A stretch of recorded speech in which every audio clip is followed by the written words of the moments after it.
Welcome to the Genius Factory. Enjoy the video. In this video, I will explain how to make salmon croquettes without eggs.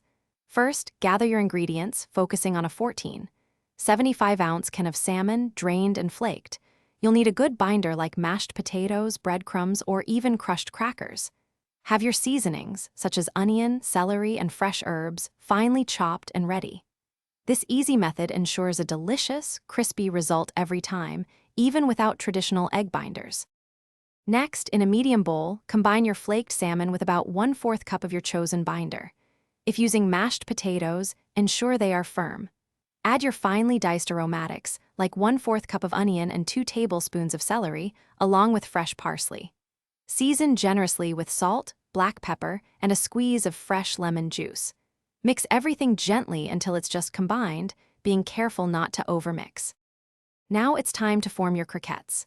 Take about 2 tablespoons of the mixture and gently shape it into small, uniform patties, roughly 1.5 inches in diameter and about 1/2 inch thick. For an extra crispy exterior, you can lightly coat each patty in additional breadcrumbs. Heat 2 tablespoons of vegetable oil in a skillet over medium heat. Carefully place the croquettes in the hot oil and pan fry for 3 to 4 minutes per side, until they are beautifully golden brown and heated through. Once cooked, serve your delicious egg-free salmon croquettes immediately.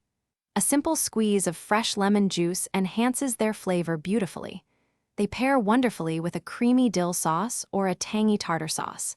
For the best results, remember not to overcrowd your pan during cooking, as this can lower the oil temperature and prevent crisping.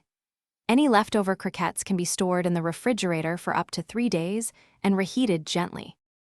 Thanks for watching. If you found this helpful, don't forget to like and subscribe.